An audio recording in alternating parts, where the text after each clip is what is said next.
For ease of presentation, this video is in single player with the AI on prints, nothing special. It's just a standard world map, online speed. We are playing France, nothing significant about these bonuses early for what I want to talk about because this video is going to be about micromanaging. I'm going to talk through my thought process on ways to manage your land to the best of its ability and really make a difference in the metagame, in the game at large, I should say, for online multiplayer play. So to start, we have no fresh water. We can check this easily with the command 4. If you don't want to use your hotkeys, you can really just go to settler. It tells you the fresh water. +3 for fresh water, only +1 for coast, and nothing for non-water access. Looks like we don't spawn on a hill. What I like to do is turn on to the yield icons. Turn those on. It can really help you look around and assess the numbers around your spawn.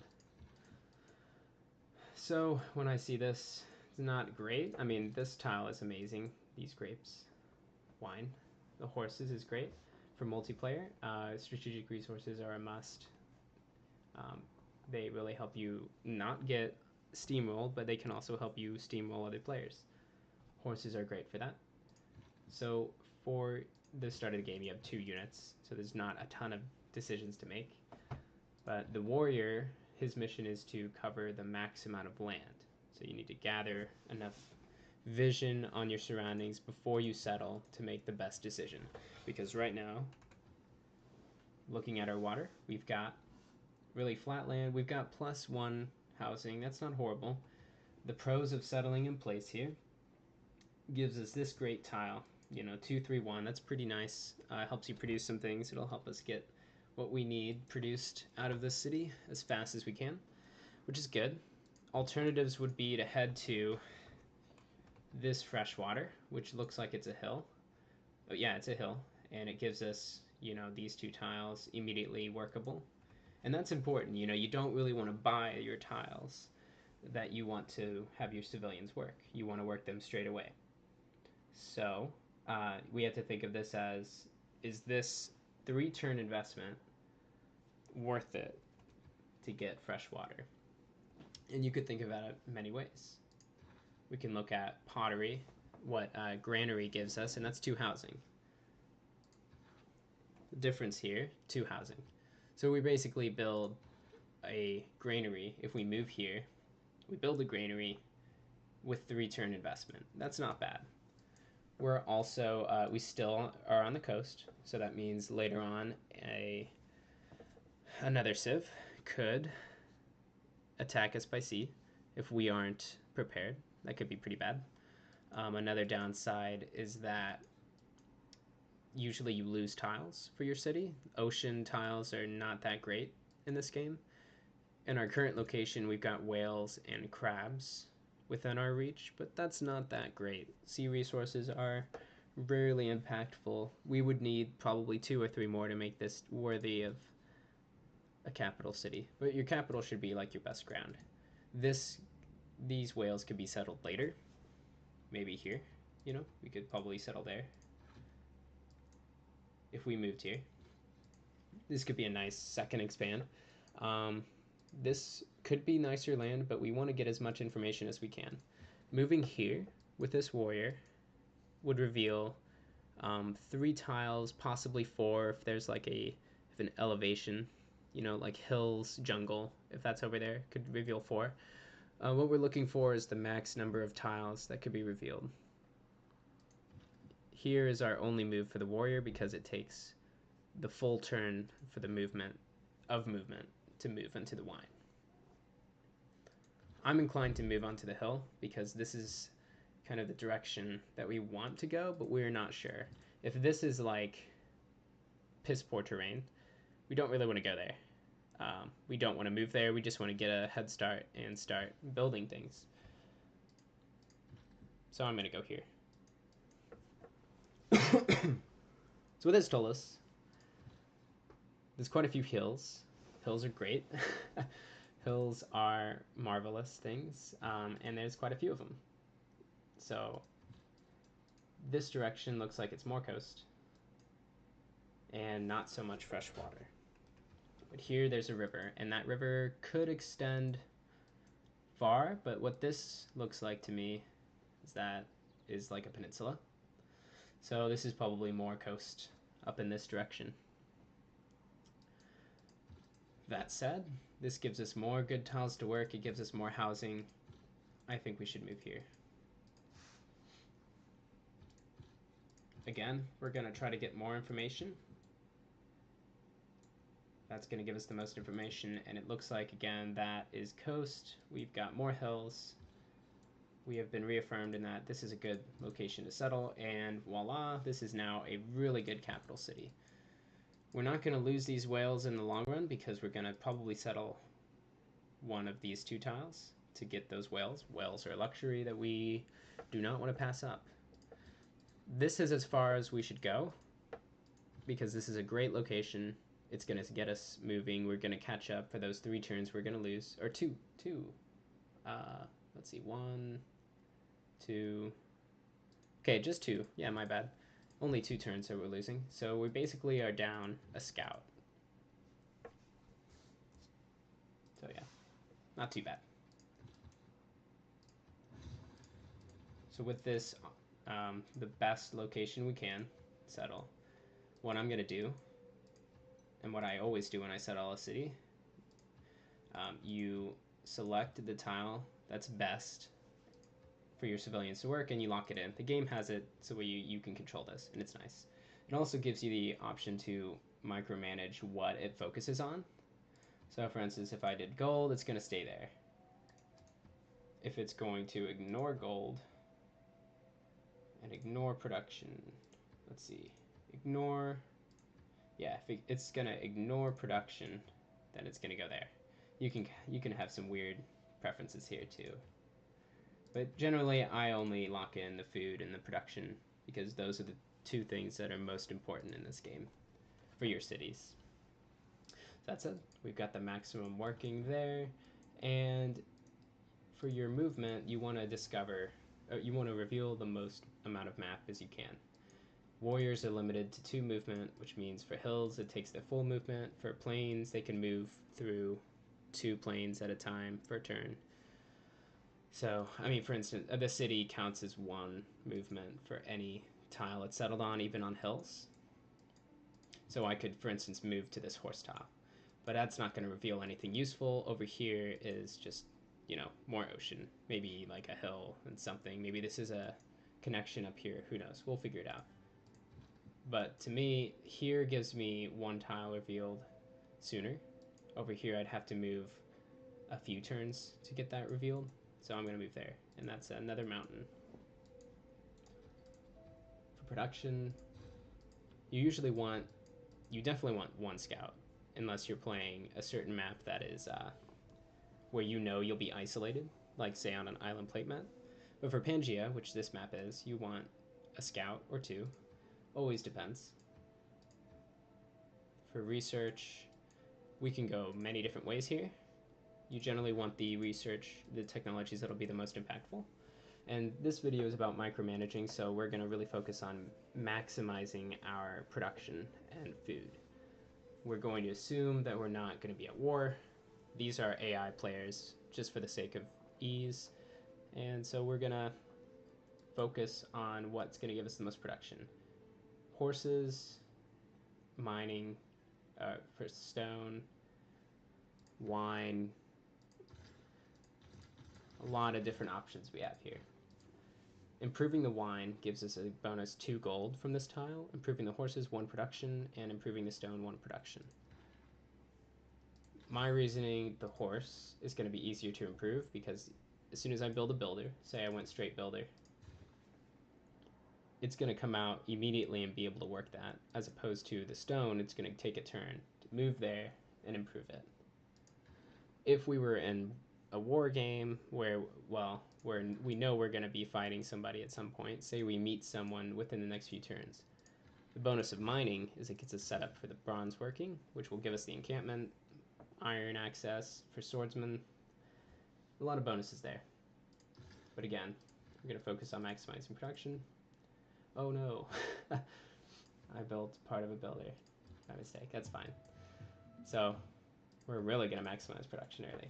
Usually you want to rush a scout or two to get more goody huts. We just found one. That's good. The builder's not too bad.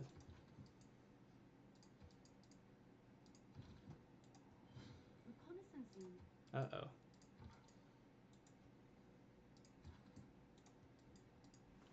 Let me turn off those tips. I'm giving the tips here. Let's see.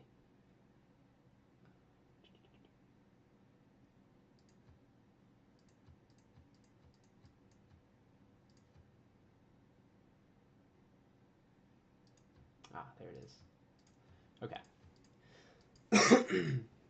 So we're just going to go through a few turns. That was lucky. Generally, I consider scout from goody huts, from the village, the tribal villages.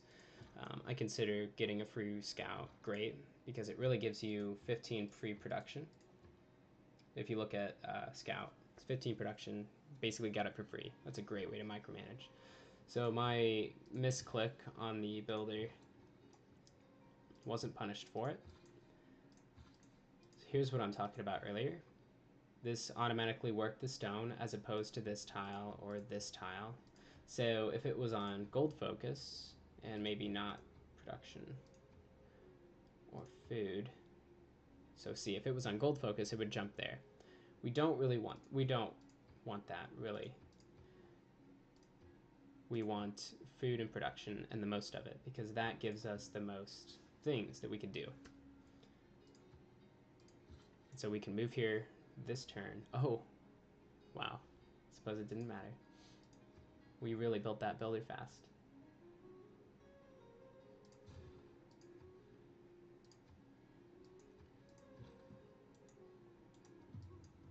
Another good hit.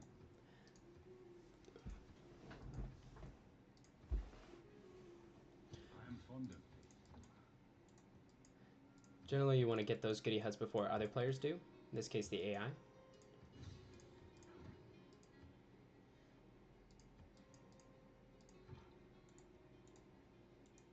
When you move your scouts, you want to move them to where they can get the most vision of the map, where you don't really have coastal preference. You don't really want to focus on revealing the coast, per se. You really want to go to the max amount of land, because, again, tribal villages will not be in the ocean, so not really worth it.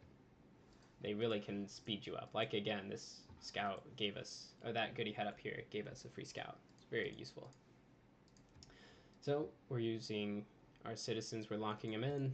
We've got quite a few production, quite a lot of production here, 10. This is great. I'm rushing the settler because the earlier your city is built, the more infrastructure you can build up in it, and the faster that city can get to the point where it can also build more settlers.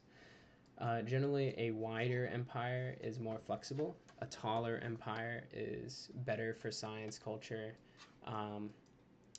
per se. It'll help you with wonders and whatnot, but wider empires can get you more districts, more campuses, more commercial hubs, more industrial hubs. But you don't really... Yeah, the wider your empire, the harder it is to build those. So it's kind of about finding a balance. Here I'm going to go mining 4 turns. It's going to take 3, let's see. So turn 3, the builder can go here. Turn 2, the builder can go there. Turn 1, 1 left, it can stay and just rest and then build, improve that stone.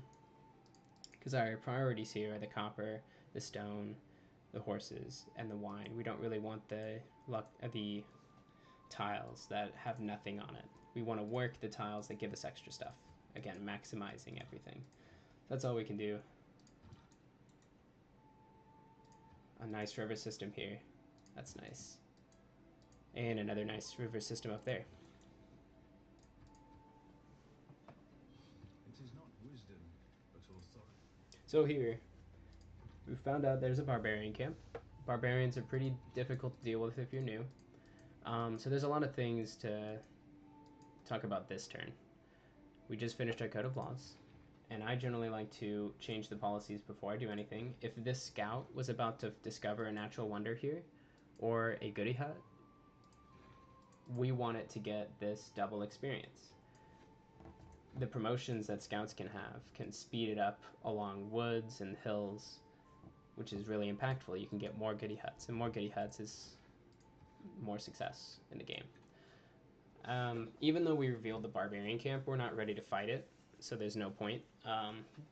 We're not equipped to fight it at all, so this is a bad decision to get. Pantheons are very impactful throughout the game. It's best to get them sooner rather than later. That said, we're about to get a goody hut here, which can give us Pantheon. We can also get one through this scout over in this direction, finding maybe a religious city-state, or maybe finding a goody hut. To me, I usually like maximizing production, unless I find a very compelling reason to get a Pantheon. So if I had like 4 or 5 pastures, or horses, or cattle, that would be great to get the Pantheon. God, what is it? God of the open sky. Yeah. And so that would give you tons of culture, which means you should guarantee getting a Pantheon in the hopes of getting that. That's a popular Pantheon, so it's unlikely to secure it. State workforce, that's not a bad one.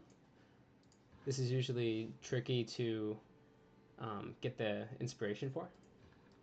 So that's not a bad inspiration at all. Not a bad goody hut. Okay.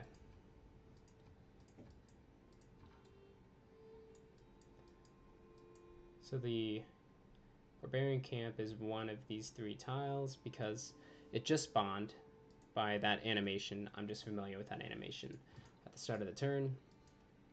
I don't really want to get slowed down by barbarians, but I also want to know where it is. So I'm going to get ready to cross the river. Okay, that told us a lot of things. Coast again, continues onward. That's a city-state. That's a very good city-state. That's a military city-state. Very impactful, and we'll get into why once we meet it. Hopefully we meet it first. It looks like we are going to trigger the inspiration for craftsmanship first, because this is all one continent. We haven't seen any signs of a new continent. I guess we would have gotten the inspiration if we had, but we know that we can trigger this inspiration. And we're going to need a few units to take care of this barbarian camp, which means this policy, 50% towards melee and ranged units, is going to be pretty good. So we want to kind of get this craftsmanship finished in a timely manner so that we can take care of this barbarian camp and not have it bug us at all. This is kind of an annoying position because it'll send units in basically one direction towards us, or maybe to the city-state. The city-state could clear it, but we want to clear it. The gold is nice, the experience on our troops is nice. A lot of reasons to clear it. So yeah, we're going to go craftsmanship.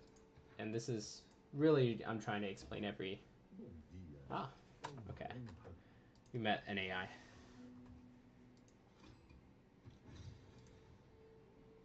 Okay. Interesting. AI is over here. And it looks like we met... Oh, it wasn't a military. I am colorblind. So that's a industrial one, which is also good. Not as good. So city-states are essential to an empire, like really min-maxing an empire. What this will do now is anytime I build a building, it's going to speed it up, give me 2 production towards it. So right here, we're getting 8 production from work tiles, which makes sense. You know, we're on a hill, 2 hammers there, or 2 gears, 3 from the pastures, from the pasture, and 3 from the wine. For Paris, we want to make sure we're locked in there. What happened was our settler took up a civilian, and then it was the same turn that a new civilian was born, so it just kind of replaced it there. every time you get a new settler, it's a good idea to just kind of briefly check which tiles it's working. If it's doing something weird over there, you know, you're not going to grow as fast, 8 turns. But here at optimum levels, 4 turn growth, 11 hammers, that's pretty solid. This is our 1 turn rest. Just going to skip it. So if this was another human player, this scout, it's reliable to assume that this scout has this area covered from goody huts. Like if the player found a village, a tribal village, he or she is gonna go for it. So we want to go into new territory, new lands that may not have been taken. So we're gonna go there. This is already moved. Toronto is nice. Oh, Eureka for masonry. That's super helpful. For micromanaging, you want to complete these quests as fast as you can, and so that's a really good thing. To me, this river system is a lot better than that river system because it's a lot closer. There's a lot of hills. It has this, hopefully, this amazing campus option. So campus is going to get, you know, +1 science per adjacent mountain. If that is a tile that we can claim, then that's going to be just terrific for science. That's going to be +4.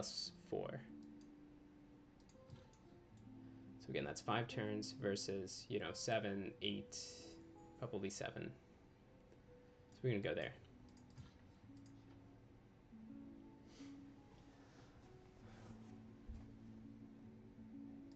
I'm going to build 1 scout because this area is still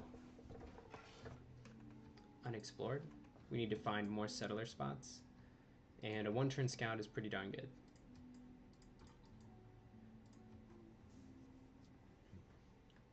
Oh, this doesn't matter. We're not gonna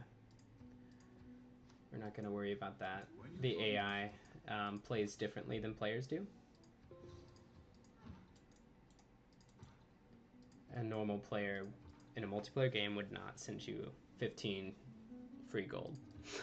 So even if it gives you, you know, it gives them a little bit more information about you, but if you're an experienced player, you're going to already have that information just by watching the demographics, watching the score. You can see the breakdown. That I can cover in a different video of what to look for. So we're going to continue on our quest. We're slowed this way. We're just going to keep going this way. It's best to move at the end of the scout's turn to a hill if it has any movement left. It reveals more land and gives you more information about your surroundings. So there you go. I'm going to go to a settler now.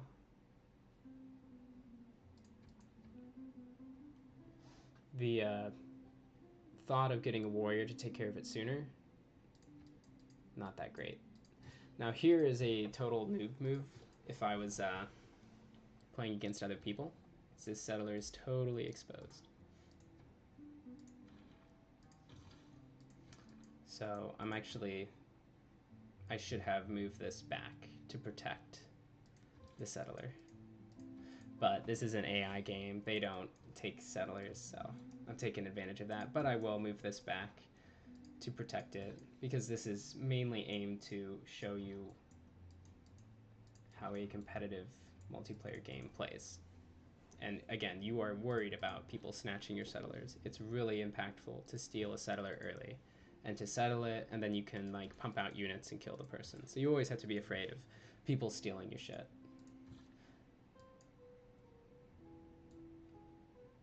So this builder is going to improve that copper. I'm going to get a site on his capital with this. It's important to see the actual city center because you can monitor your opponents nearby. See if they're getting crazy high. You can also watch if they're making settlers. But again, that's not something I really want to get into in this video. It's mainly focusing on min-maxing certain things. And the earlier settlers, the better. So that's what we're doing here. This scout is going to check the area. It seems safe. Yeah. So this settler is going to be fine here. We can protect it next turn right before it settles. for this scout, we need information on this land before we do anything else in this area. I'm going to bring this warrior around this way. These mountains and terrain is going to make it really hard to reveal stuff, but it looks like also there's tons of jungle, so we're going to slowly reveal the map. Nothing much we can do about that. Here for technology, we're going for writing, because again, this is an amazing campus. And this one is a good spot for a campus too, right here. Helpful things to think about, you know, we can label some things.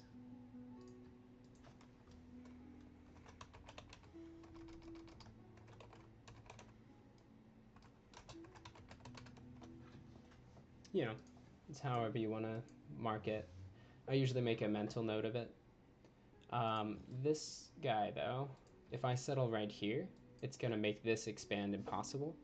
So I think I'm actually going to expand here.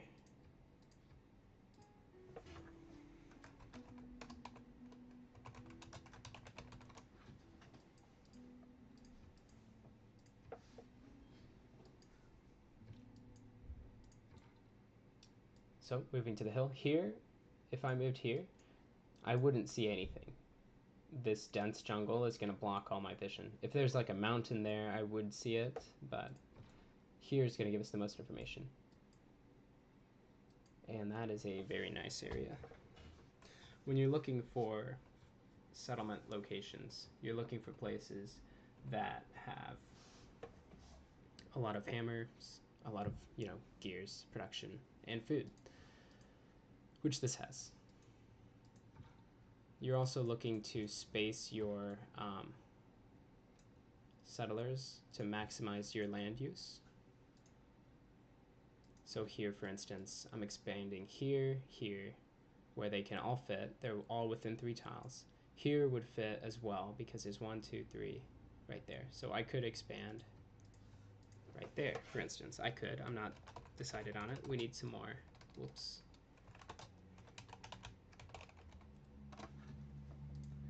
Yep, there we go.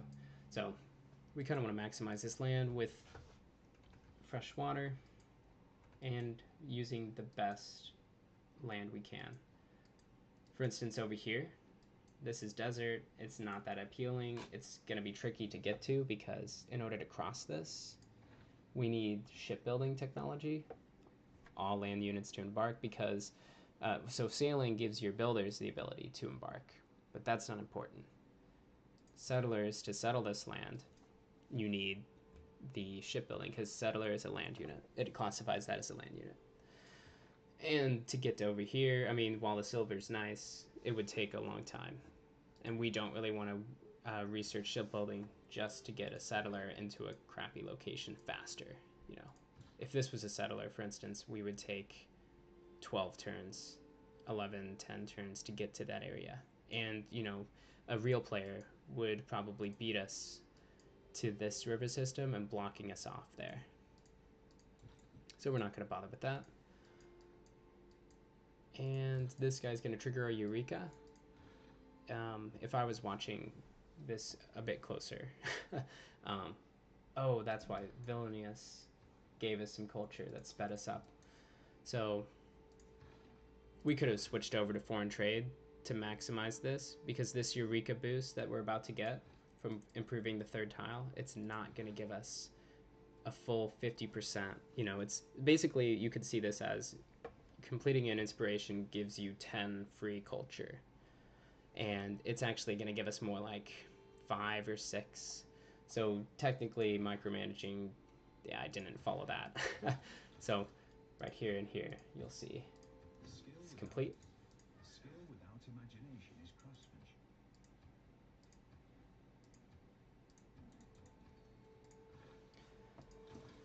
We could go straight to state workforce, but these policies aren't that impactful.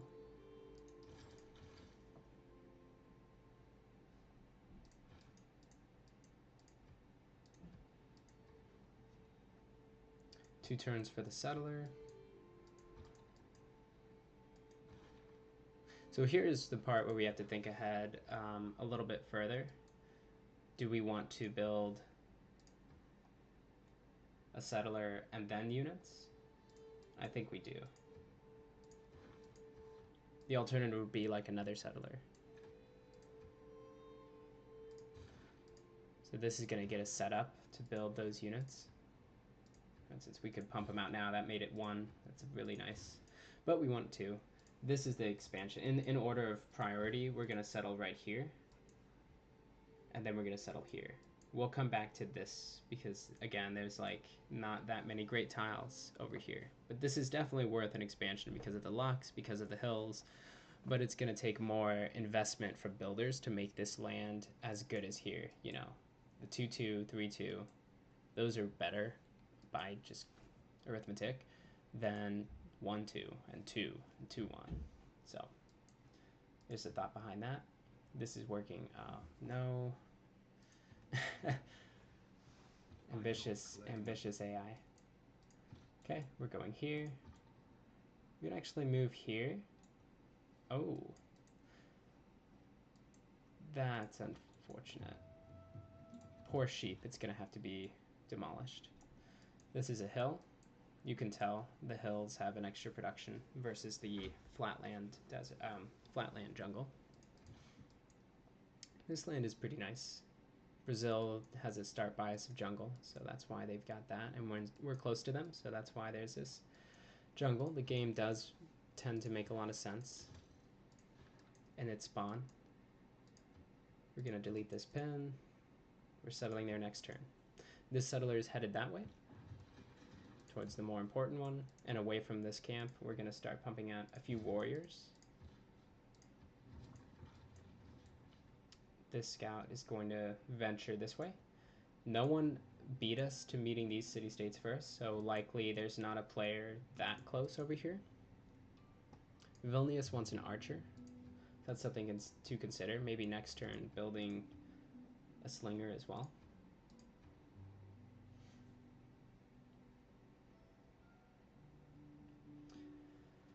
I prefer building a builder first.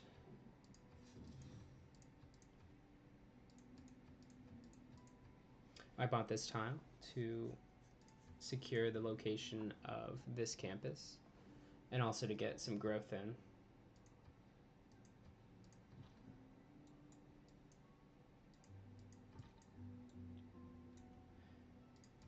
So yeah, basically you want your scouts to cover the most land, to gather as many goody hets as possible.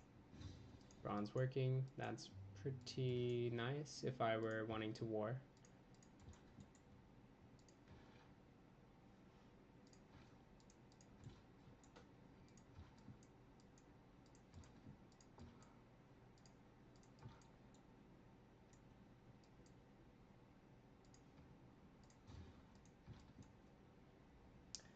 Okay, the AI city-state might take care of this camp for us. But we're going to try to compete with it.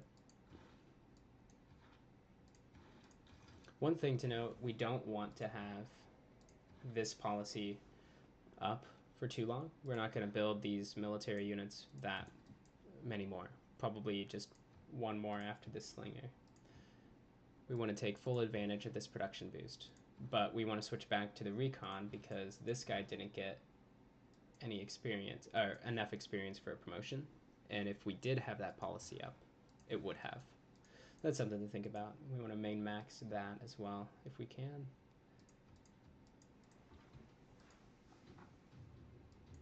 Writing is easy. Again, when I said with the unprotected settlers, this is super risky. The AI normally, well, unless you're at war with them, they will not steal settlers. This one would be like denouncing me and whatnot if it was going to try to steal the settler. And again, there may not even be a scout in this area. But those are things to consider when you're playing multiplayer. Barbarians with an exclamation point will return to their camp and call more of them. So this settler is safe for now.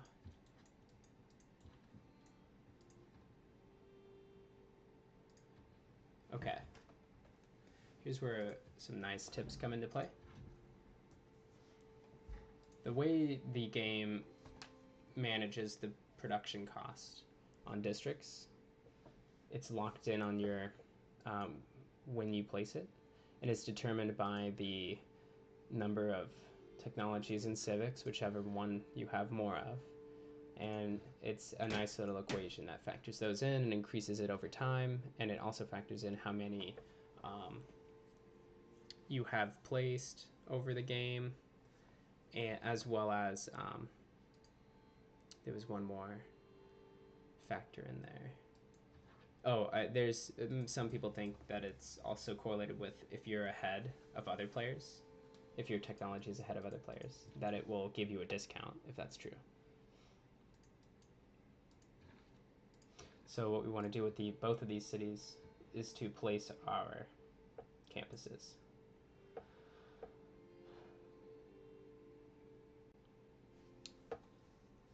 So since our city took this tile, this actually, in my opinion, is better. This flatland forest is where I would prefer to place a commercial hub. And so a commercial hub there with this campus here, the adjacency would be a bit better because we could place another district here. We could have another city over here and place a district. We can get some more adjacencies in here. They both are giving +2 science.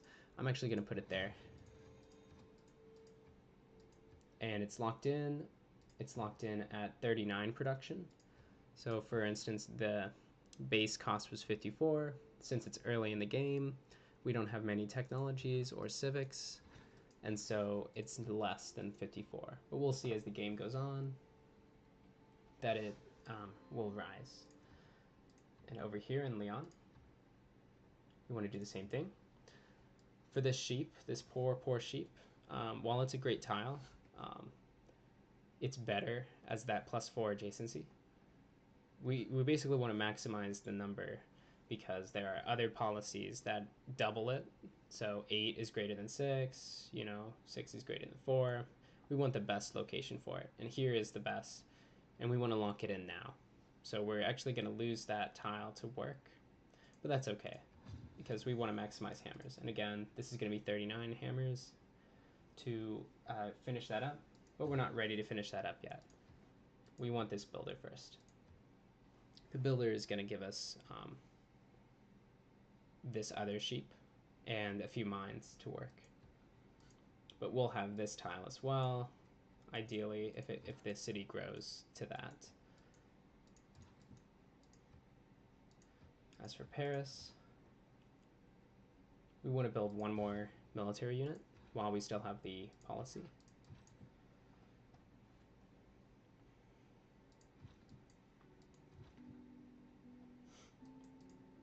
For this warrior, we don't want it to die. Losing units is bad. We're going to move here. This warrior can't attack here. It doesn't have the movement. It has the same movement as this guy, and it takes 2 movement adjacent to it to attack into it. We're going to get hit by this slinger, but that's okay, because then we'll probably move here and upgrade. We'll see. The barbs can be unpredictable. Most of the time they're not. This quest was to train an archer. We want to finish that quest sooner. Archery is also nice because it gets us closer to these technologies, and commercial hubs, industrial zones, those are great ways to really build up the infrastructure, and that's again what we're focusing on. Right here, this is where we were thinking on the commercial hub. Oh, that's a weird bug.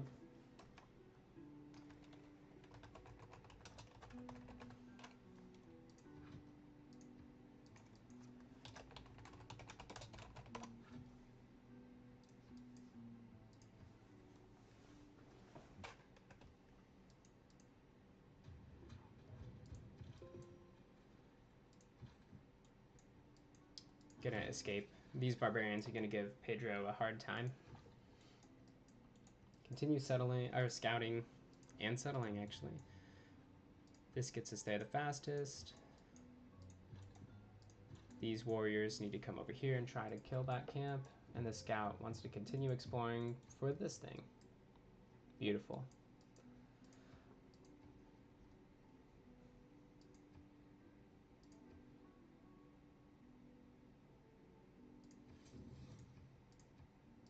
So I generally think it's worth buying the tiles, even if it just gave us that one production increase. It got us basically one turn sooner for this builder, and I think that's going to be impactful.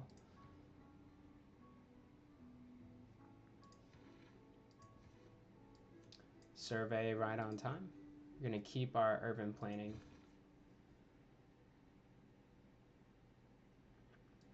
We're going to go with a trader, mainly because this settler is going to get to the city almost in time. I think there'll be a one turn delay.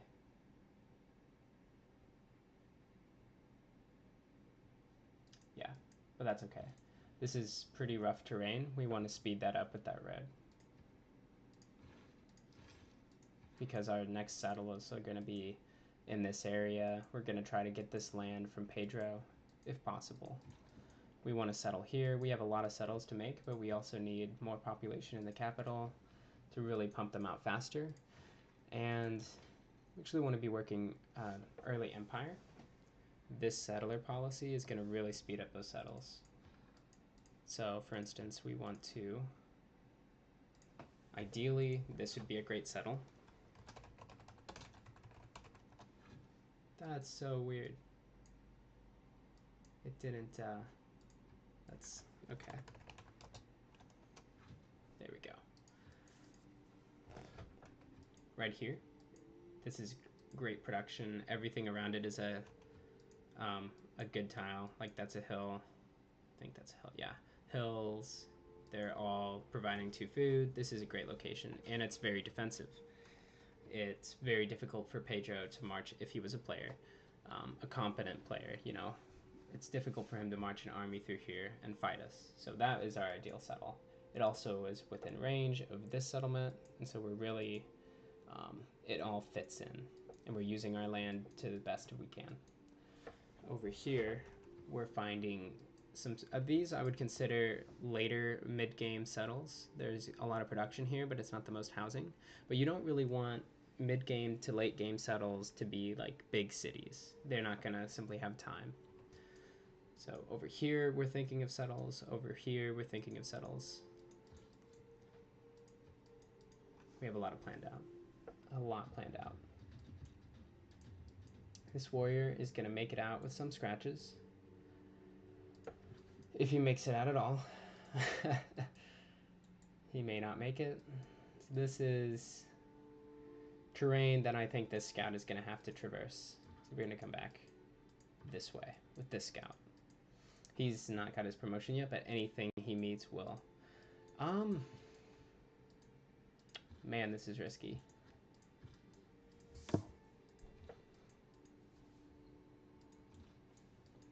We're not going to take the risk.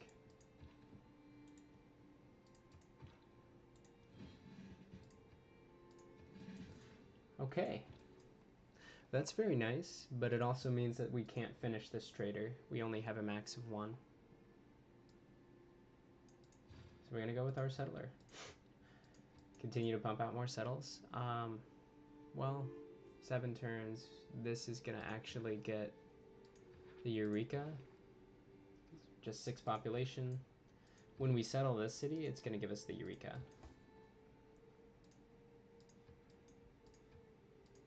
Which is going to speed up early empire and give us bonus production towards this. I'm actually going to go with the campus.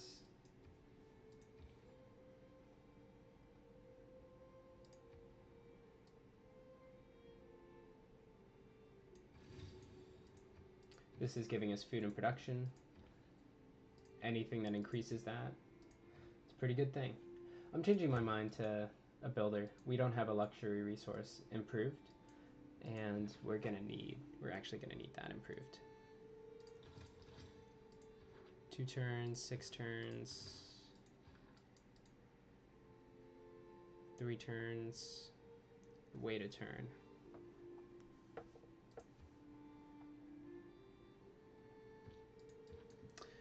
All right, this guy doesn't look too good, but he's not dead.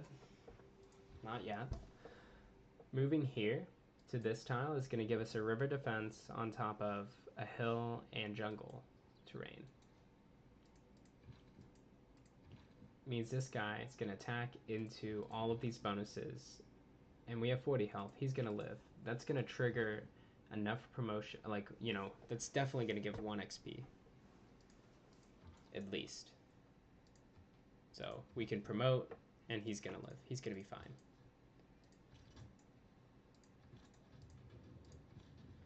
Gonna retrace our steps and go here. That scout went this way. He probably would have taken the settler. He must have been forced out by Vilnius.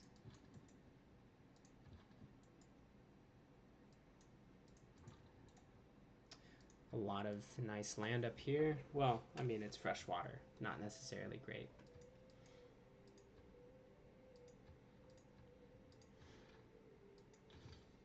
In hindsight, I probably should have started irrigation before archery, because we're not gonna reach the classical era for a while, so we have plenty of time for this archer, but it's inefficient to have this builder just kind of sit on this wine. So that's like 2 to 4 gold that I'm gonna lose, but that's really, it's not much. Okay.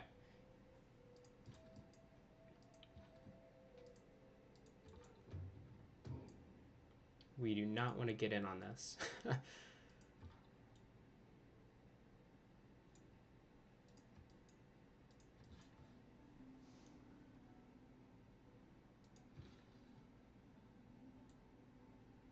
Okay, we could improve a mine straight away, or we can get into a better position to improve this sheep, and I think the sheep is more important. Alright, now that the builder's complete, we're going to start on that +4 campus. That's wonderful. Builder's going to move here and just wait until the technology's finished. We are almost ready to pump out settlers.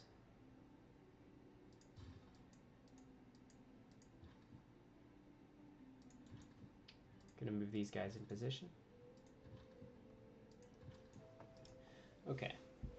This guy's actually, he's gonna be okay. He's gonna be safe if I move him here. There's no barbarian around this tile, and they can't chase him fast enough.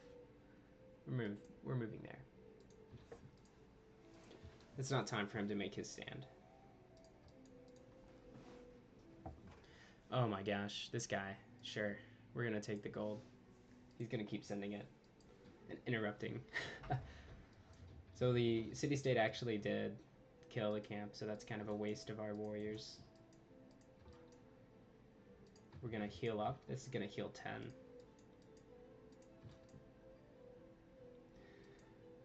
I believe in this warrior. We're gonna entrench here. That's gonna give him some defense. We're also gonna level him up, giving him 50 health. He's gonna heal for 10, 60. So he's gonna be at 72 health. And we're gonna take the battle cry.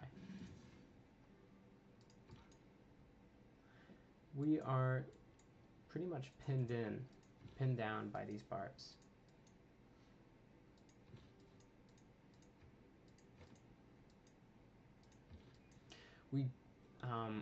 In this case, it doesn't really matter too much whether we settle here or here. Here, settling there will give us the Plains Hill, which will give us a 2-2 city like our capital. This will only give us a 2-1 city, like Lyon. But in the long run, this is a lot of nice jungle. The extra tile to work is pretty nice. It means we don't really have to improve these tiles as quickly. We can build like a monument in this one. So we're gonna move there.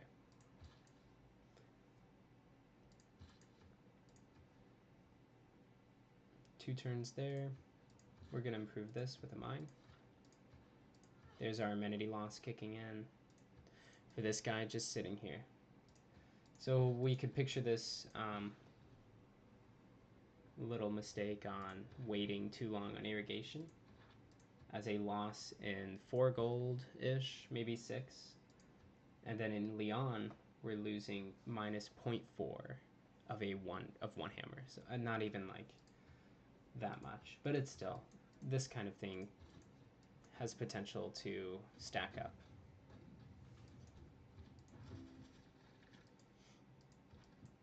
Okay, we gave him hell, but he can't stay. We got to get him out of there. We're gonna settle here. This is gonna move there because Leon is ready to take that tile. So next turn we can improve it and get a 3-2. Builder is still gonna sit there. We're ready for archery now. We want to upgrade that slinger to complete the quest. And since we have the settler policy, let's see how close we are.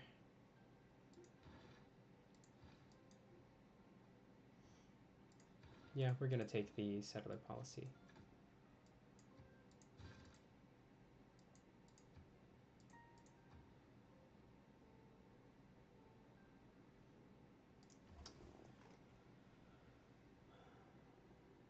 Okay. We want to lock in this campus. Science is really good.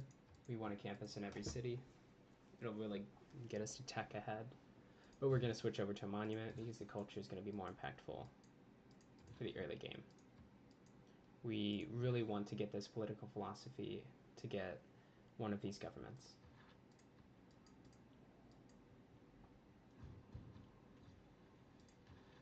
Oh, what? I did it again. Wow. I thought I completed this. Okay, we are at Superior Land. We're about the same health.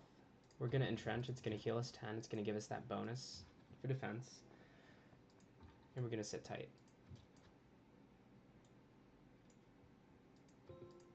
Completed that quest.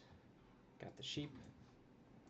Going to move these warriors toward the action that is that way. And there's more action that way. Great. Barbarians everywhere. We're ready for settlers because we've got this policy in. This will be ready for settlers in 2 turns.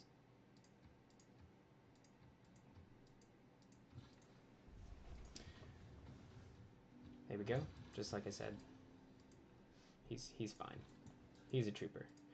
This guy, finally improving this. We lost like probably 8 gold total.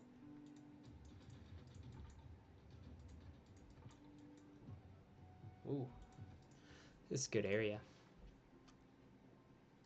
With all the signs we're making, we're ready to tech into the next era. It's going to give us new quests, which is going to really turn these envoys in our favor and give us bonuses later on. We don't have the theater district or an industrial hub yet, but we will have. We're definitely going to get some of those.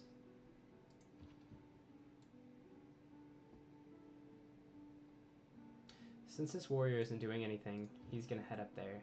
We can clear a camp easily with 1 warrior. Just with the well-timed movements and positioning.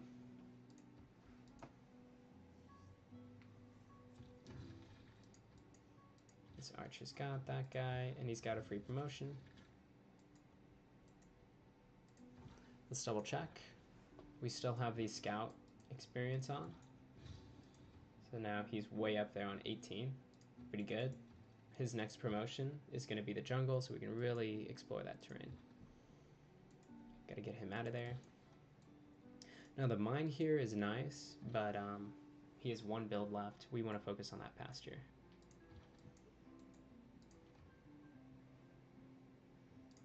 Settlers, we have the settler policy in.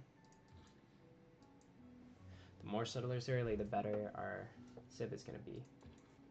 Going to have a lot more cities that can do stuff. Because for instance, this early settlement here, this city has 8 production, and it can build a settler in 6. This guy can start a new one in 4 with 13. It's not bad. We basically want a lot of good cities, but you do that with early settlements. So for 10 turns, unless we meet a new city-state, we're going to be stuck with whatever we choose here. But honestly, these 2 are what we want to have. We want scouts that can explore more, and we want cities to be able to build these settlers faster, to really fill in this land.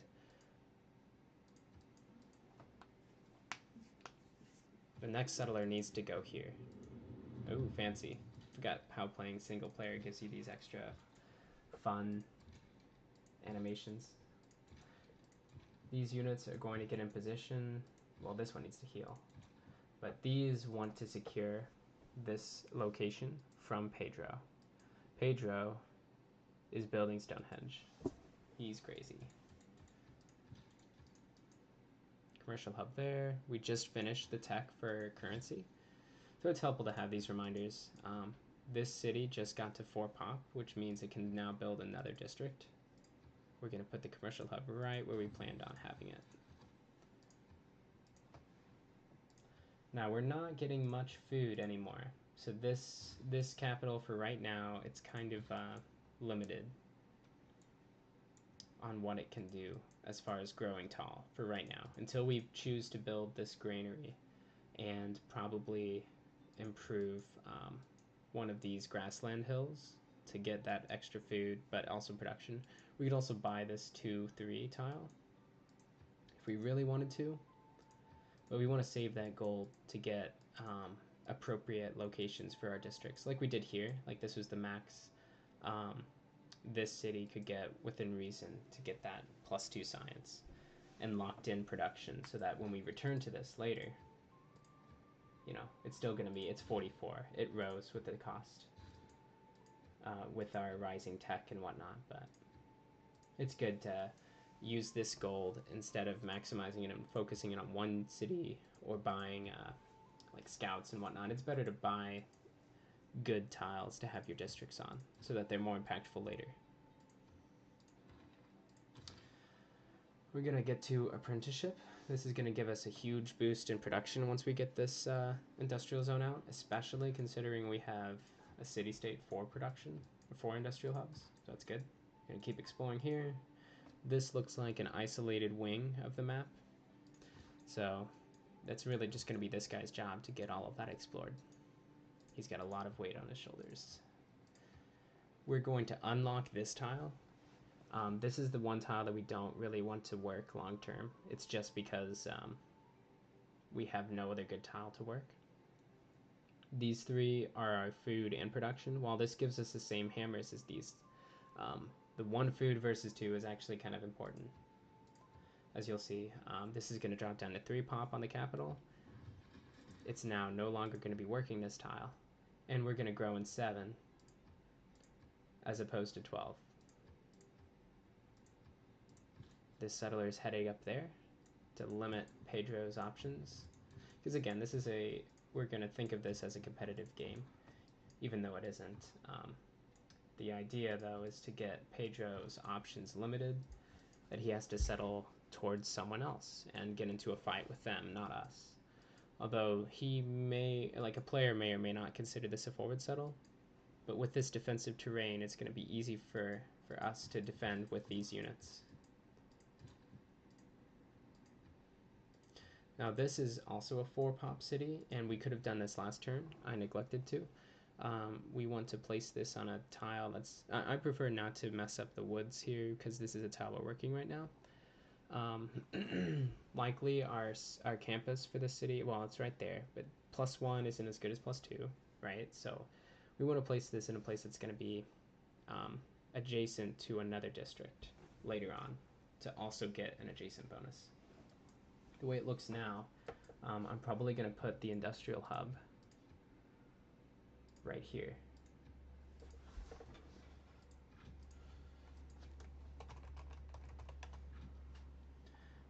Which means then that if we place the commercial hub here or here, it's going to give us that +1 extra gold for adjacency between the 2 districts. We're going to put it on this side. I suppose it doesn't really matter. We can adapt later. We're going to put it there. This way, this builder can actually upgrade this into a mine this turn.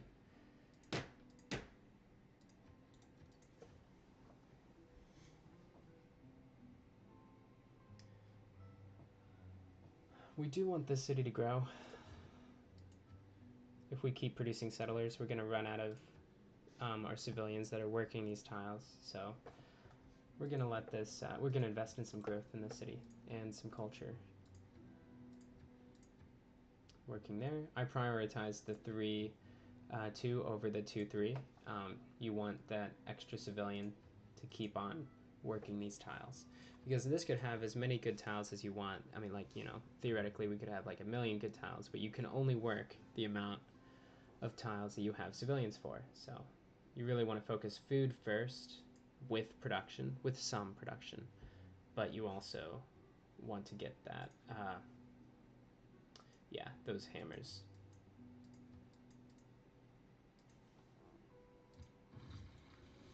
This takes us there the fastest.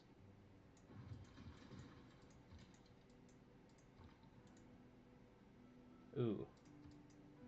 Figured I'd try my odds with the, if the barbs had moved. Oh, that's a natural wonder. That's the Dead Sea right there.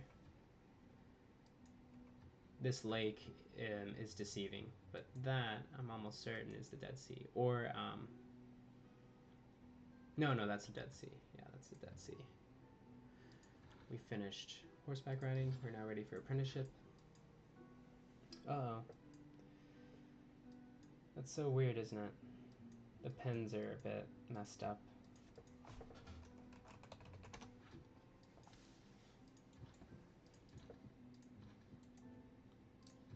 For the sake of pretending this is multiplayer, we're going to protect that settler.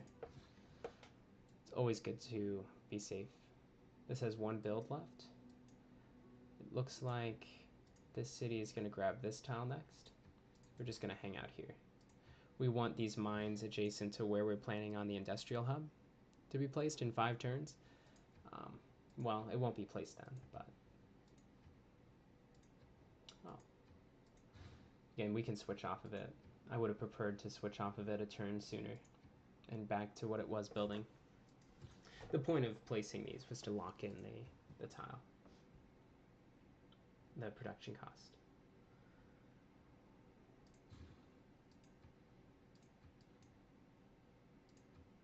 And here, just making sure everything's working what we want it to work.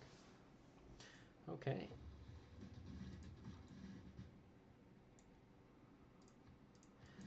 Advancing any further is going to get that guy killed. Yeah, we'll attack that.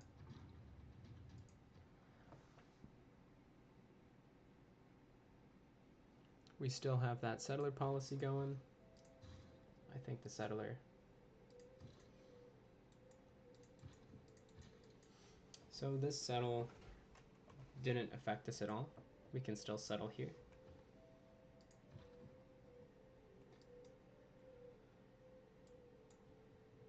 And I have a pretty good feeling that Pedro is going to send us a warning when we place that settler there. I would be mad if someone settled that close. I would have settled this city on fresh water for one, but but also cutting off this gap, because this gap is the entrance to his capital. He's putting himself at risk. If this was a video that I would want to showcase war, this would just be a great path straight to the capital.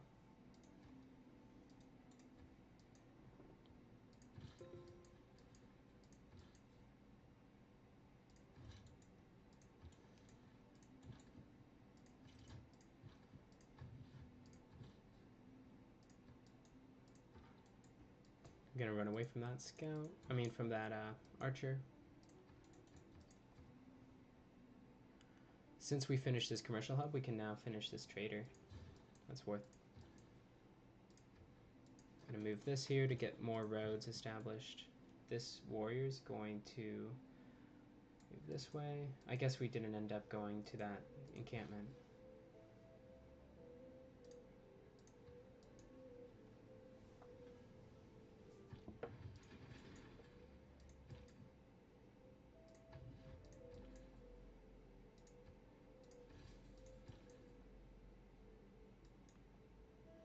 This would be an opportunity to send this road to the capital of Brazil. The idea being to set up a road to ease invasion efforts, but for the sake of micromanaging, This is going to give us food for the capital. It is what we need. Because now we're at 5 turnstile growth due to all this extra food that we've gathered. And that's with this extra.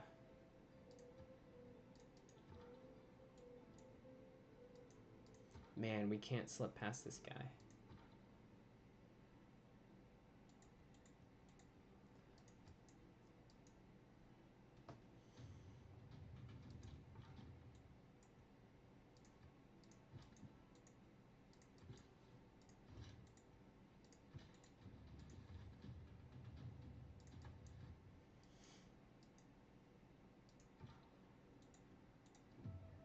Oh, another goodie hut. Man, this whole area, this whole peninsula is for us to settle, which is great. We've got 1 settler out, 3 more coming.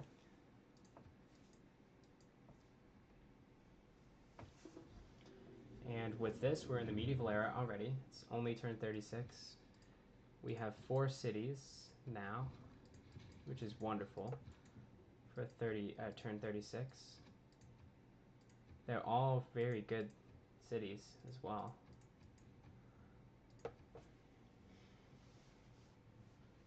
Man, 1-4. That's an amazing tile.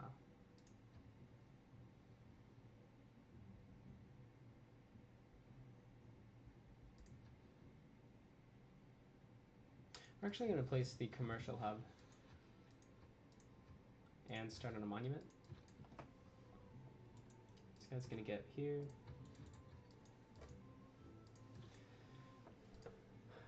So we've found no other players. We've just got barbarians to worry about in these areas. We can see barbarians coming. So in this case, if we know there's no other players here, and we can control barbarians just by prediction, we're going to move this guy in this direction unguarded. This settler, when it comes out of Paris, is going to settle towards these whales, so we can finally get those whales up. We have enough gold for this industry placement, so we're going to buy that. Ooh. So we have to wait a bit for this guy.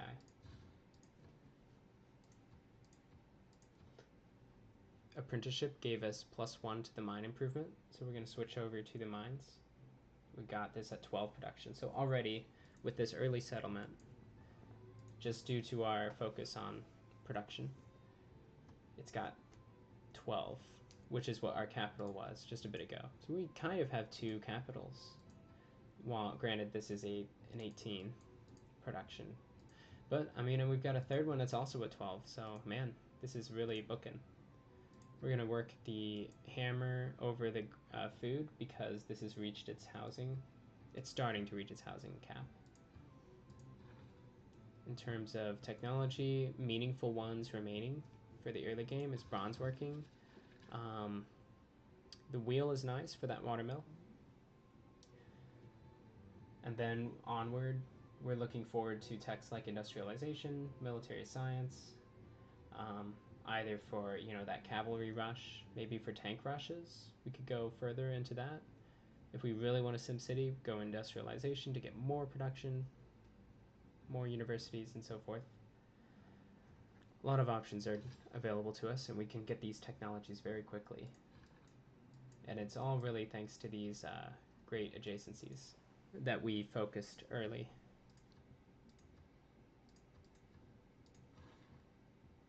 As far as culture, we're just going to take mysticism for that envoy. We're not necessarily in a hurry to get to exploration. We're looking always to these next governments. Those are the most impactful ones because, as you can see here, we're going to go with, since we're SimCitying, we are basically we're managing the empire without war, without a bunch of stress, just maximizing our production, getting cities everywhere, having a whole bunch of land. That's, SimCitying. But for that, the best is Classical Republic. It's going to give us an extra amenity per district, which we already have a district in a couple cities. Alternatives would be Oligarchy, which is really exclusively for war, like preparing you for war, or if you already have units And then autocracy, it's rarely picked. The wonder production is nice, but these military policy slots are not very good. If you look, we've available to us. I mean, we've got things that are clearly for military, and military and wonder building, they don't really mix well. There's not a civ yet that's very effective with that. Possibly Aztec with their Eagle Warriors early could go autocracy, and then since they don't need to build builders with the military units, they could build um, wonders. But it's rare to make autocracy very synergistic with your land and civ. So Classical Republic is a good bet, and that's what we're going with because we want more of these economic policies. We want urban planning because that's going to give us a boost in all of these cities for production. We're going to go with the influence points over time.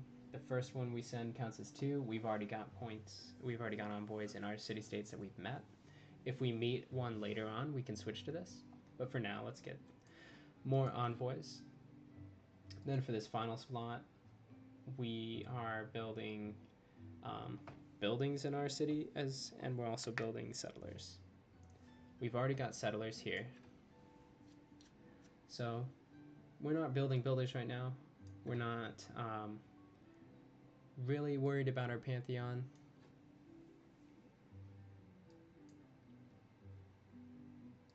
I suppose we could get it for 12 turns though.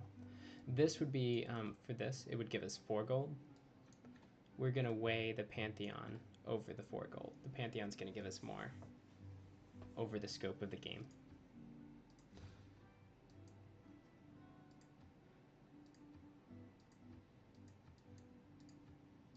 This capital is already at like a 20 production, which is very nice.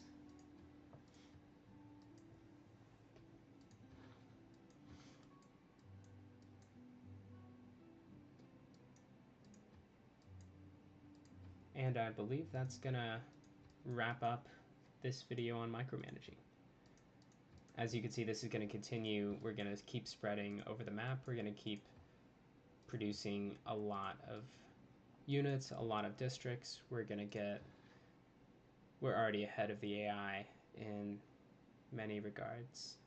And this is just going to snowball. Every city is going to be very useful to us, and it's going to really increase our science through this great investment in production. Like, this is going to be an industrial hub that's going to have just, 5 adjacency.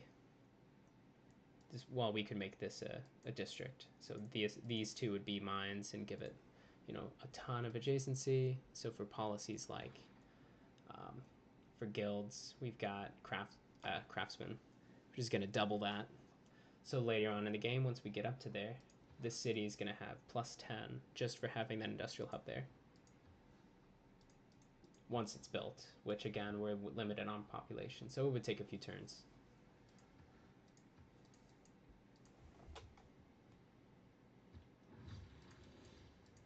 But yeah, that's going to do it for me, guys. Thanks for watching.